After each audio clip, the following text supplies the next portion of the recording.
balita na ikay mawiwili. So mga par, ito na nga po ang sinasabi natin na malaking problema para sa angas ng Pinas General Casimero dahil ang aligasyon na sinabi ni Jason na kaya sila nagpatalo dahil meron silang malaking plano nakarating na po mga idol sa promoter ni Casimero na si Koki Kamida. Matapos ito binalita ng WBN, naglabas na rin po ng article mga idol ang Yahoo Japan at mga kilalang boxing sites sa Japan patungkol sa aligasyon na to ni Casimero. Habang tumatagal talaga mga idol, lumalaki talagang issue na to ni Alas. At para sa ating mga boss, sa naging reaction ni Koki Kamida, natatanungin daw nito si Kyonosoki kung talagang may game fixing sa laban nito kay Casimero. Masasabi natin mga idol, nagalit talaga ito sa kanyang nabalitaan. Maski ang Psycholash mga idol na promoter ng laban, napiko na rin sa article na nababasa nila patungkol sa aligasyon ni Cuadro Alas. Grabe mga idol, isang maling salita lang talaga sa social media ni Jason. Lumaki talaga ng ganito. Malaki naman ang tiwala natin mga idol. Nabugso lang talaga ng damdamin kung bakit sinabi yun ni Jason ng ganong bagay.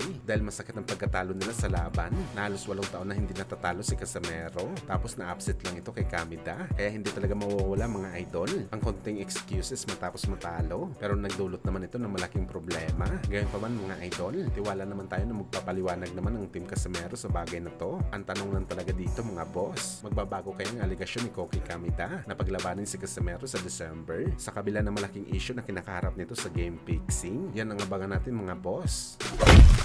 Samantala hindi pa nga po nangyayari ang laban ni Ryan Garcia at Mario Barrios na posible ganapin sa unang quarter ng 2026 para sa WBC Welterweight World Title Fight, kung saan mga idol, marami na kaagad ang mga boxing experts ang nagsasabi na sakaling matuloy ang laban, malaking porsyento daw mga idol na matatalo lamang si Ryan Garcia kay Mario Barrios. Pinagbasihan ng mga eksperto mga boss ang bagay na to dahil sobrang mahina daw ang galawan ni Ryan Garcia sa naging laban nito kontra kay Rolando Romero. Lumaos daw bigla si Bagito sa bakbakan at isa pa daw mga idol, mas matangkad at malaki daw si Mario Barrios kumpara kay Ryan, kaya posible outbox lang daw ang abutin nito sa WBC champion. Hindi daw kasi sanay si Ryan Garcia mga idol na lumaban sa malalaking tao. Halos daw na malaking panalo nito mga idol kalaban ng maliliit na fighter. Wala sakaling magkatotoo ang mga sinabi ng mga experts mga boss na madudurog lang si Ryan Garcia kay Mario Barrios. Nakakatawa ito isipin mga idol dahil pinahirapan at binugbog ni Pacman si Barrios sa laban nila, tapos si Ryan Garcia matatalo lamang sa binugbog ni Boss Manny. Nakakahiya ito mga idol para kay Ryan, kaya abangan natin to mga boss.